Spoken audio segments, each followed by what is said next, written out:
And we have a 1, a 2, a 3, and a hey now, Metal Mike coming at you.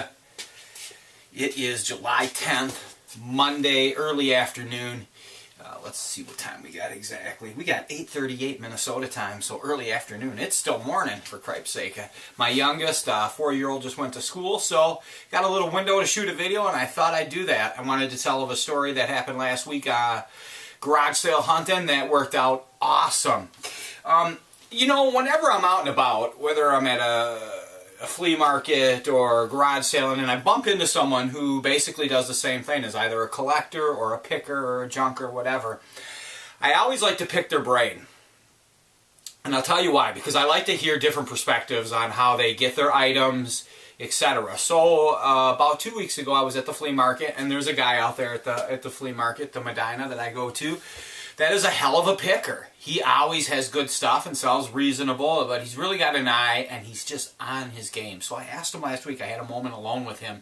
It was very early in the morning and there was no one there, so I spoke to him. I said, hey, I hope you don't mind me asking, but you know, how did you get into the game? How did you get into collecting? He said that his mother had inherited his grandmother's house in the 1980s, and that's how it began. His mother was selling the stuff at the flea market, unloading it. And he just kept doing it with his mother because the house was loaded. He collected toys along the way, and then in the early 90s, hell, all of a sudden he was full roll. He was in the game. I said, well, how do you come about your stuff? You know, not exactly where do you get it, but what is your battle plan? Do you just get out and drive? He said, no, he gets up, he looks on Craigslist, etc., and he hunts down the sales, and he drives. He's up at 5 a.m. and he gets to it. So, taking that in after kind of weighing that, not much new there, but it's always great to hear how he does it. And I thought what was good and what I pulled from it is that he's always on Craigslist looking. So this past week, last week on Wednesday, I started checking garage sales for Thursday morning. And when I woke up Thursday morning, that was the first thing I did. And I found a sale that was right near me, not even 5 or 6 blocks away. And I looked at that, it was like 5 a.m., and I immediately sent an email. Can I come early? I have to go to work. Can I be there at 7:30? Sale is slated for 8 a.m. No response, no response. I sent 2 emails.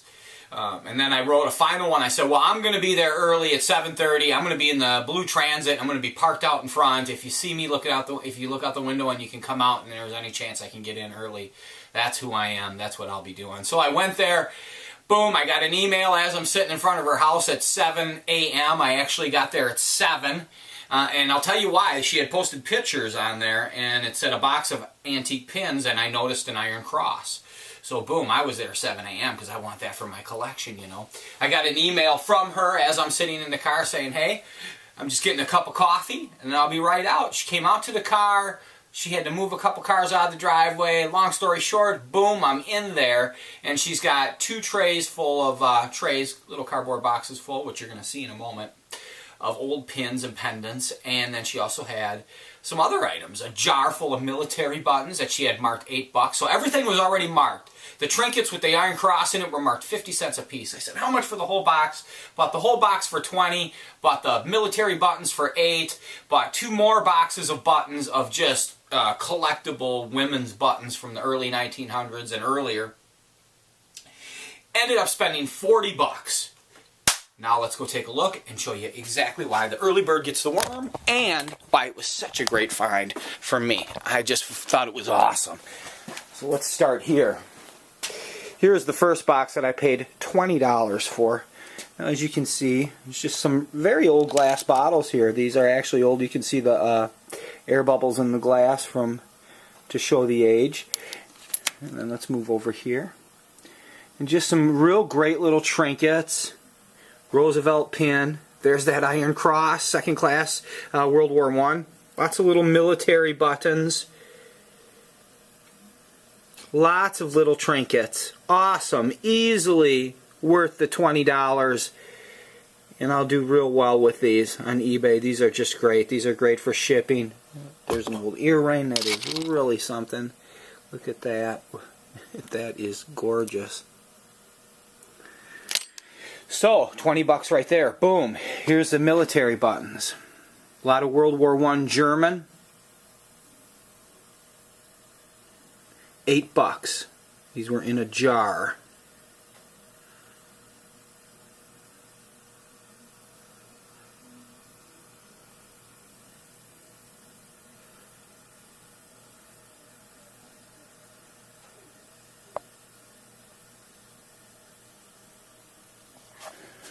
I don't think I can spend enough time on these, right?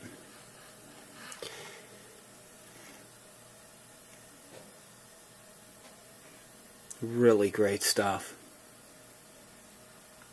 And final, this is all buttons right here, and these are on a string, as are these. I got this cigar box I paid $2 for, and this was full of buttons actually. So, but to look at these buttons, some real gorgeous early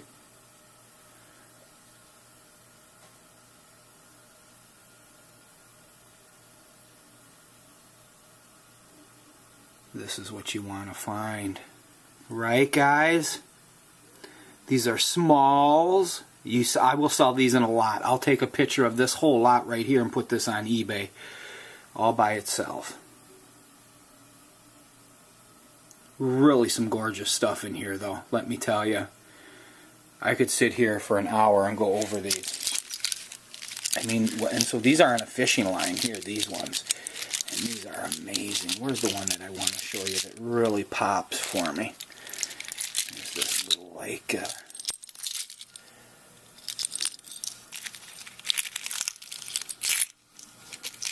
it is. Look at this. Gorgeous. Here's some more. And like I said, I could shoot that stuff for another 20 minutes, right? Slowly going over it. But you know, that's not how we work. We always have the unbalanced, unedited, unscripted camera work in the bunker. As always, it's Minnesota. It's July. Hell yeah! I went to the flea market yesterday. Did I score anything of great importance? Let me think. No, I don't think so. I'm thinking I got some comic books. I did get a bootleg Iron Maiden double album that I paid $40 for. Sound is shit, but it was recorded in 1986. And it's decent condition. I'd say very good plus. And kind of a rare bird, so we picked that up. And I picked a striper up for, I think it was $1 or $2. It was still in the shrink wrap. You say, striper, they're shit. Not true. Striper is a great band. Their earlier stuff, I got the Yellow and Black Attack yesterday. Amazing.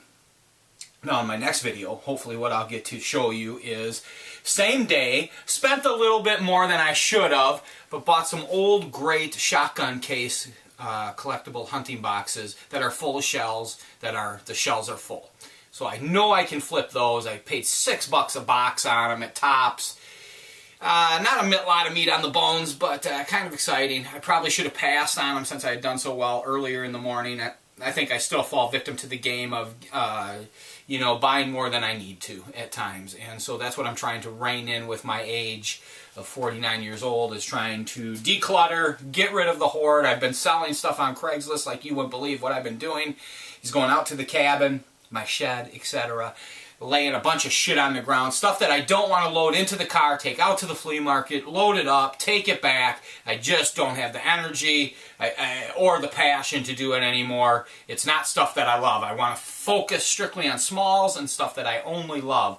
So what I'll do is I'll take a picture of 20 items and put them on Craigslist for $50. Boom, get the whole lot, let some other dealer, and that's exactly who's been buying it. They've been coming, taking the whole load, and what's great is when I do that, I can slip in a couple of pieces that are literally shit and that I would just have to throw in the dumpster, or I don't know what I would ever do with them. These are things that I've just accumulated over the years, doing estate cleanouts, driving the alleys, dumpster diving, cleaning out old houses, finding it on the curb, you name it, garage sales, etc. Downsize. Can't speak enough about it. Stay focused. Get rid of something. If you're taking something in, something's got to be going. Something's got to be leaving. You got to justify it. You can't, because you're going to drown in it, as am I right now at this point. Luckily, I'm on my game and I'm not screwing around. I'm moving this shit out because I need open space in my old age. I need room to move around, and I want to be able to access all of my treasures, see all of my treasures, and know every treasure that I have. I don't want stuff buried in my older years in these damn tubs where I can't get at them and I don't even know what I got anymore. So keep it moving, keep it hustling, stay in the game no matter what you do. If you're a collector, picker, dumpster diver, scrapper, whatever your passion is, stay above ground, keep banging. You're that much closer to success. Every fucking day is a blessing. every day. So we can't preach that enough, and we never will stop preaching that, because that's the reality of life, guys. Stay focused. Stay on your game. Hey now! Metal Mike, above ground and stoked. Stay there, guys. Everyone, have a great week. And hit those garage sales, because you're going to score. Trust me. And remember, if you have any German helmets, iron crosses, etc., and you want to trade, you see something in my videos, send me a private message on PayPal. And guess what? We'll work out a trade. I've done it before with guys, and it has worked out great for both of us, because I'm going to overcompensate. I'm spitting like a freaking wrestler here.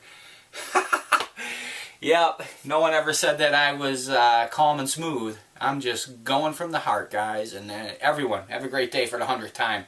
Can't say it enough, right? Hey now! One more time!